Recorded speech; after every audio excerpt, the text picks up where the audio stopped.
pagi bosku, jumpa kembali bersama saya Cecilia dari Pilar Mas Investindo Sekuritas.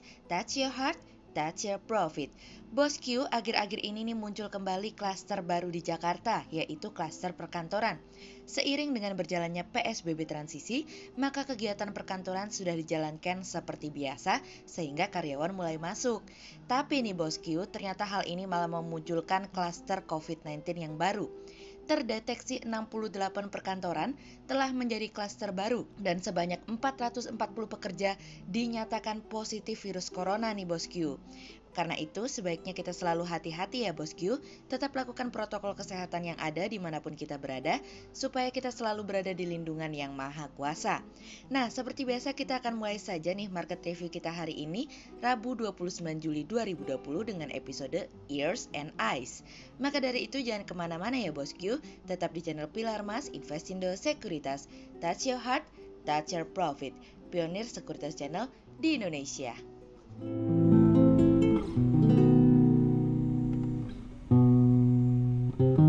Seperti biasa kita akan mulai dari Global Economics Calendar. Ada berita dari US Confidence Board Consumer Confidence yang turun dari sebelumnya 98,3 menjadi 92,6. Kemudian ada dari US Richmond Fed Manufacturing Index yang naik dari sebelumnya 0 menjadi 10. Kemudian ada dari Japan PPI Service Year on Year yang naik dari sebelumnya 0,5% menjadi 0,8%. Kemudian beralih ke corporate news, ada berita dari PT Yana Prima Hasta Persada Tbk atau YPAS yang mencatat penjualan bersih 136,41 miliar rupiah hingga periode 30 Juni 2020 turun dari penjualan bersih 187,86 miliar rupiah di periode yang sama di tahun sebelumnya dari iqplus.info.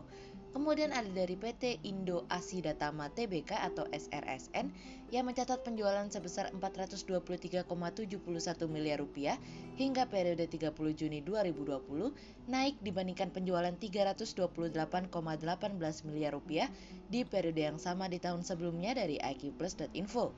Kemudian ada dari PT Smart Friend Telecom Tbk atau FRIEND yang mencatat pendapatan usaha sebesar 4,30 triliun rupiah hingga periode 30 Juni 2020 meningkat dari pendapatan usaha 3,03 triliun rupiah di periode yang sama di tahun sebelumnya dari iqplus.info. Kemudian pada perdagangan hari Selasa tanggal 28 Juli 2020, IHSG ditutup melemah 3 poin atau 0,07% menjadi 5.112.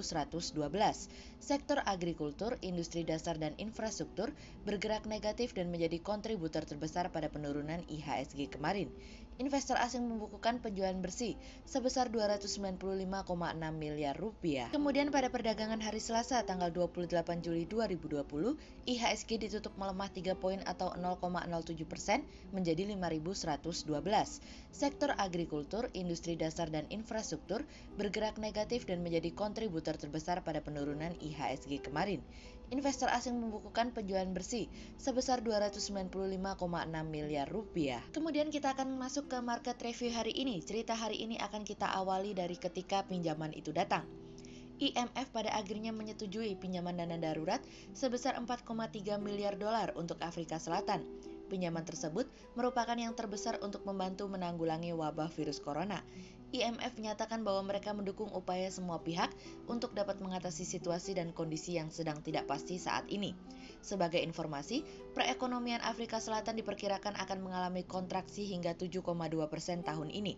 Sedangkan utang pemerintah diproyeksikan akan mencapai puncak hingga mendekati 90% dari GDP pada tahun 2020 hingga 2023 dan tentunya hal tersebut memberikan defisit anggaran yang melebar hingga mencapai rekor tahun ini. Sebelumnya, Presiden Afrika Selatan Cyril Ramaphosa telah mengumumkan bahwa ada paket stimulus sebesar 500 miliar rand atau 29,9 miliar dolar pada bulan April dan Departemen Keuangan Nasional pun mengatakan bahwa pemerintah mencari 7 miliar dolar dari pinjaman multilateral. Sejauh ini, New Development Bank juga sudah memberikan pinjaman senilai 1 miliar dolar dan 5 miliar rand atau 300 juta dolar dari African Development Bank. Tidak hanya itu saja, Afrika Selatan juga akan mencari 2 miliar dolar dari World Bank.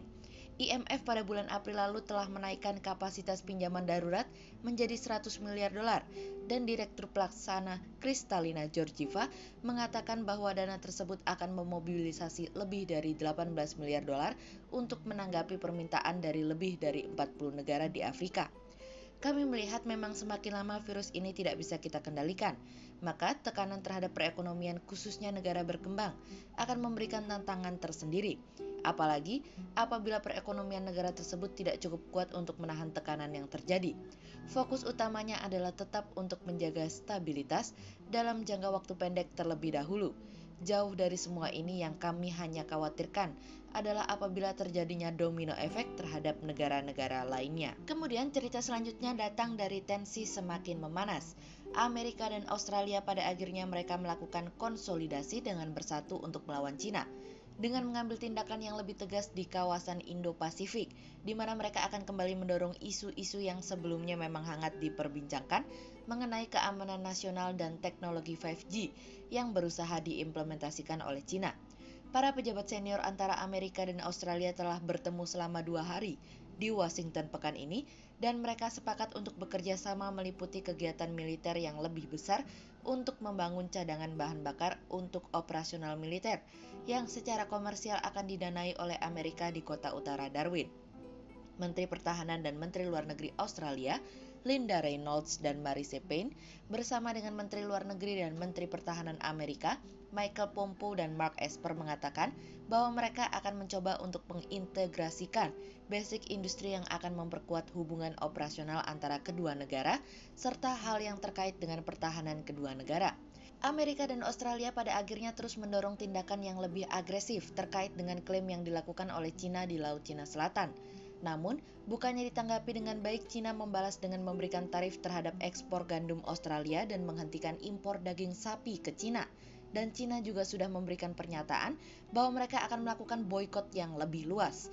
Australia sejauh ini telah bergabung dengan Amerika terkait dengan penolakan klaim maritim Cina terhadap Laut Cina Selatan, karena Amerika mengatakan klaim tersebut tidak konsisten dengan Konvensi Perserikatan Bangsa-Bangsa pada tahun 1982 mengenai hukum laut.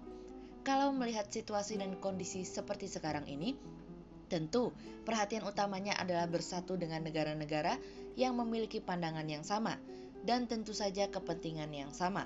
Namun kami melihat bahwa pelaku pasar dan investor masih akan wait and see hari ini terkait dengan pertemuan The Fed yang akan diadakan esok hari, ditambah dengan adanya data pertumbuhan ekonomi Amerika dan Eropa pada hari Jumat. Kemudian cerita selanjutnya datang dari kecemasan baru.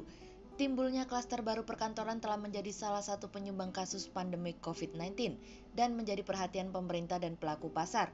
Hal ini mengindikasikan perkantoran pemerintah dan swasta menjadi klaster baru penyebaran COVID-19. Menanggapi hal tersebut, Kementerian Pendayagunaan Aparatur Negara dan Reformasi Birokrasi menyarankan langkah untuk mengatasi tingginya angka penularan COVID-19 di kantor, salah satunya dengan melakukan kebijakan bekerja dari rumah atau WFH untuk sementara waktu. Gubernur DKI Jakarta menyebut perkantoran dan komunitas menjadi tempat rawan penularan.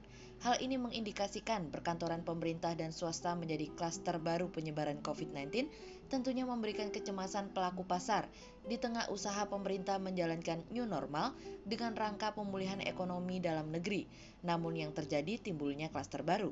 Hal ini tentunya menambah kekhawatiran pelaku pasar karena tidak tertutup kemungkinan ini akan diberlakukan PSBB kembali. Meskipun kami menilai masih kecil probabilitas PSBB akan diberlakukan kembali.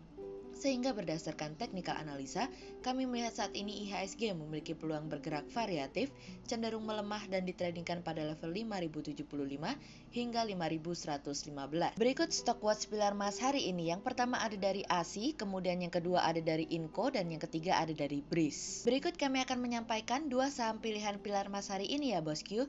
Yang pertama ada dari UNTR atau PT United Tractors Tbk yang secara technical analisa dalam tren pada jangka waktu short term berpotensi untuk bullish dengan target 22.170 dan tingkat probabilitas sebesar 80%. Kemudian yang kedua ada dari PSSI atau PT Pelita Samudra Shipping Tbk yang secara teknikal analisa dalam tren pada jangka waktu short term berpotensi untuk bearish dengan target 150 dan tingkat probabilitas sebesar 70%, sementara dalam jangka waktu long term berpotensi untuk bullish dengan target 210 dan tingkat probabilitas sebesar 63%. Berikut kami akan menyampaikan 40 saham pilihan dari Pilar Mas.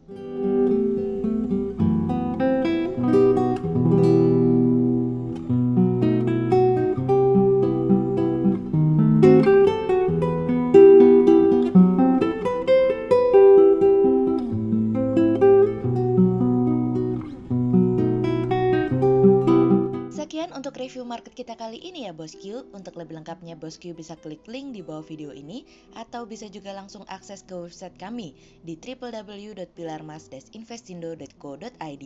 Dan jangan lupa untuk selalu jaga kesehatan buat para bosku ya. Kita akan bertemu lagi besok pagi untuk market review yang berikutnya. Jadi jangan lupa like, subscribe, dan tonton terus channel Pilar Mas Investindo Sekuritas. Touch your heart, touch your profit. Pionir Sekuritas Channel di Indonesia.